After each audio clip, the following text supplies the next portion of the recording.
வணக்கம் நண்பர்களே. நான் ஏற்கனவே பாவை தோட்டம் ஒன்று உங்களுக்கு போட்டிருந்தேன் நான் வீடியோவில்.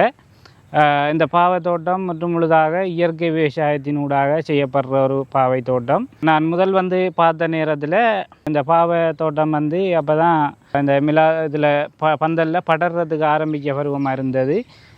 அங்கேயும் இங்கேயும் ஒரு பிஞ்சி பிடிக்கிற பருவத்தில் இருந்தது. இப்போ நான் பார்க்குற நேரம் இந்த மாதிரி ஒரு காட்சியை காணக்கூடியதாக இருக்குது. மிகவும் அழகாக இருக்குது. எங்களோட விவசாய வீடியோக்களை பார்க்குற விவசாய நண்பர்கள் கமெண்ட் பதிவுகளில் பல பதிவுகள் இருக்கிறாங்க. அதில் ஒரு நண்பர் அந்த வீடியோவை பார்த்துட்டு கேட்டிருந்தவர், இந்த இயற்கை விவசாயத்தில் பாவை செய்கைக்கு பாவை காய கடிக்கிற இந்த சேதப்படுத்தக்கூடிய பல ஈக்களுக்கு எந்த முறையில் கட்டுப்படுத்துகிற அப்படின்ட்டு கேட்டிருந்தார். இங்கே பார்த்தா தெரியும், இந்த பாவக்காய்கள் இந்த பாருங்கள், பல ஈக்கி இதுதான் ஒரு சிறந்த முறை. ஒரு டிஷ்யூ போன்ற ஒரு பேக் கொண்டு போட்டிருக்கிறாரு. இந்த பாவக்காய்க்கு மிகவும் ஒரு சிறந்த முறை. நாங்கள் நஞ்சு ரசாயனங்கள் எல்லாம் அடித்து அந்த பழகிகளை கட்டுப்படுத்துறது மிகவும் கஷ்டம். அதை விட நஞ்சுகளை பாவிக்கிறதும் எங்களோட உடல் நலத்துக்கு கேடு. அப்படி தான் நாங்கள் நஞ்சு அடித்து கட்டுப்படுத்தணுமெண்டு நஞ்சு அடித்தாலும் ஓரிரு நாட்களில் அது அந்த நஞ்சிர மனம் இல்லாமல் போகிற நேரங்களில் மீண்டும் அது பழகிகள் இந்த காய்களை சேதப்படுத்தும். அப்போ நாங்கள் தொடர்ச்சியாக மருந்து அடித்து கொண்டிருக்கிறாது. அதனால் இது ஒரு சிறந்த முறையாகவே காணப்படுது. இந்த பாருங்கள், காய்களை பார்த்தா அப்படி மிகவும் அழகாக பெருத்திருக்குது. எந்த விதமான ஒரு சேதாரமும் இல்லாமலுக்கு பேக்கில் இருக்குது. இந்த பார்த்தேன்டா தெரியும். காய்கிற நீளத்தை பாருங்கள். மிகவும் ஒரு அழகான முறையில் எந்த ஒரு பாதிப்புமே இல்லாமலுக்கு இந்த டிஷ்யூ போன்ற இந்த பேக் கடைகளில் கிடைக்குது.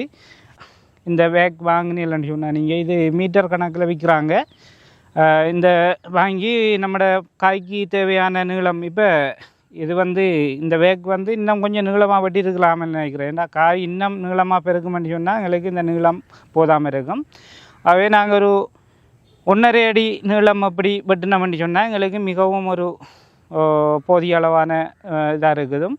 அப்படி பார்க்கக்குள்ள இந்த காய் எந்த விதமான ஒரு நச்சுத்தன்மையும் இல்லாத ஒரு சிறந்த ஒரு எங்களோட ஆரோக்கியத்துக்கு பங்களிப்பு செய்யக்கூடிய ஒரு உணவுப் பொருளாக இப்போ இருக்குது. அதே நேரத்தில் இந்த வேக் பார்த்தீங்கன்னு சொன்னால் நாங்கள் அநேகமாக விவசாயிகள் பாவிக்கிறது இந்த புடலை பீக்கை அப்படியானதுகளுக்கு, அதாவது பொலித்தீன் பேக் பாவிப்பாங்க. இந்த பொலித்தீன் பேக்குன்றது நாங்கள் இப்படி போட்டு அதை கட்டி விட்ட முடியும்னா அதுக்குள்ளே காத்தோட்டம் அதுகள் இல்லாமலுக்கு அந்த காய்கள் சேதப்படுத்துறதுக்கும் சேதமாகிறதுக்கும் ஒரு வாய்ப்பு இருக்குது. ஆனால் இந்த டிஷ்யூவை பார்த்தீங்கன்னு சொன்னால் மிகவும் ஒரு சொப்டான ஒரு மெல்லிய இதுக்குள்ளே காற்று ஊடுருவி செல்லக்கூடிய ஒரு டிஷ்யூவாக தான் இது காணப்படுது. இதை நாங்கள் பத்திரமாக இந்த காய் அறுவடை செஞ்ச முடியும்னா இதே பேக்கை கொண்டு இன்னும் ஒரு பிஞ்சிக்கு நாங்கள் திரும்பியும் இதை கட்டி பயன்படுத்தக்கூடிய மாதிரி இருக்கும். அப்போ இது மிகவும் ஒரு குறைஞ்ச விலையில் கிடைக்கக்கூடிய ஒரு டிஷ்யூ இது.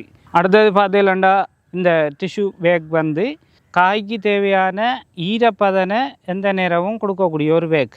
அதாவது இந்த டிஷ்யூ காத்தோட்டத்தை தடை செய்ய போகிறதும் இல்லை, வெளியில் இருக்கிற பனி போன்ற ஈரப்பதங்களை உள்ளே விடாமல் தடுக்க போகிறதும் இல்லை. இதெல்லாம் அந்த காய்களுக்கு தேவையான ஈரப்பதனை இந்த நேரமும் கொடுக்கக்கூடிய ஒரு டிஷ்யூ பேக்காக காணப்படுது. இது 100 மீட்டர் அப்படி என்ற அளவில் நீங்கள் எடுத்தீங்கன்னு சொன்னால் கடைகளில் போய் கேளுங்க. 100 மீட்டர் இங்கே நாங்கள் இந்த நண்பர் வாங்கியிருக்கிறாரு. 100 மீட்டர் 2000 ரூபாய்க்கு வாங்கியிருக்கிறாரு. அவர் சொன்னார் இது மிகவும் ஒரு லாபகரமான ஒரு டிஷ்யூ பேக்காக இருக்குது. நான் பொலித்தீன் பேக் 1 கிலோ இப்போதைக்கு 600-700 ரூபா, சில கடையில் 750 ரூபாயும் 1 கிலோ விற்கிறாங்க. இப்போ அதில் குறைஞ்ச அளவு பேக் தான் வெட்டலாம். அதை விட அந்த பொலித்தீன் பேக்கை போடுறதால பொலித்தீன் பாவனையும் அவ்வளோ சூழலுக்கு நல்லமில்லை. அதே நேரத்தில் இந்த காய்கறிகளையும் அது முழுமையான வளர்ச்சியை கொடுக்காது அப்படின்ற மாதிரி அந்த எங்களோட இயற்கை விவசாய நண்பர் சொல்லியிருக்கிறாரு. இந்த நண்பருடைய தோட்டத்தை பார்த்தீங்கன்னு சொன்னால் நீங்கள் இதுக்கு முதல் நான் இந்த பாவை சிறிய கொடிகளாக இருந்து அப்போ தான் அந்த படர ஆரம்பிக்கிற கட்டத்தில் ஒரு வீடியோ போட்டுருக்கிறேன். எங்களோட சேனலில் போய் நீங்கள் பார்க்கலாம். இப்போ பாருங்கள், இந்த இன்னும் ஒரு காய் ஒன்று இருக்குது பாருங்கள். இந்த காயினுடைய வளர்ச்சியை பாருங்கள் எப்படி இருக்குன்னு சொல்லி பார்த்தேன்னா உங்களுக்கு தெரியும். எவ்வளவு நீளமான ஒரு காய், எந்த விதமான ஒரு சேதாரமும் இல்லை. ஒரு பழகி தாக்கமோ அல்லது குளவி தாக்கமோ அல்லது புழு தாக்கமோ எதுவும் இல்லை. ஆனால் எந்த ரசாயனமும் இல்லாத ஒரு சிறந்த ஒரு முறையில் இது அறுவடை செய்யப்படுகிறது இந்த பாகக்காய். அதே நேரத்தில் ஆரம்பத்தில் நான் போட்ட வீடியோவில் இது தோட்டத்தை போடக்குள்ளே சொன்னேன், அவர் இந்த விவசாயி வந்து காலம் மறைந்து பயிர் செஞ்சுருக்கிறாருன்னு சொல்லி.